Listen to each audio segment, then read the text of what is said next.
సంతోషించు. దాహం వేస్తే మంచినీళ్లు లోపలికి వెళ్ళక మధ్యలో కన్నం పెట్టి గొట్టం పెడితే ముక్కులోంచి పోసుకుంటున్న వాళ్ళు ఉన్నారు. గుటుక్కు నీళ్లు తాగితే లోపలికి ఎడుతున్నాయి, సంతోషించు. రాత్రి తిని పడుకుంటే పొద్దుడికి కడుపులో పోట్లు వచ్చి జీర్ణం అవక ఏడుస్తున్న వాళ్ళు 1,00,000 మంది ఉన్నారు. తిన్నది గుండ్రాయి అయినా సరే తెల్లారేటప్పటికి జీర్ణం అయిపోతోంది, సంతోషించు.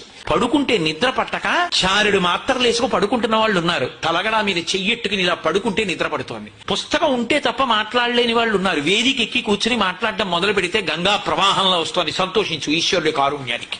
కొంతమంది కూర్చోలేని వాళ్ళు ఉన్నారు, కూర్చుంటున్నావు. నడవలేని వాళ్ళు ఉన్నారు, నడుస్తున్నావు. చూడలేని వాళ్ళు ఉన్నారు, చూస్తున్నావు. వినలేని వాళ్ళు ఉన్నారు, వింటున్నావు. ఈశ్వరుడు నీకు ఇచ్చిన దానికి ప్రతి క్షణం తృప్తితో ఓలలాడిపోవాలి. ఎన్ని మాటలు కృతజ్ఞత చెప్తావు? అది మానేసి ఎప్పుడు ఏదో పోయిన దాన్ని తలుచుకుని ఏడవడం కాదు, వచ్చేదాన్ని ఊహించుకుని అలా జరిగితే బాగుండని కనుబొమలు ఎగరేయడం కాదు.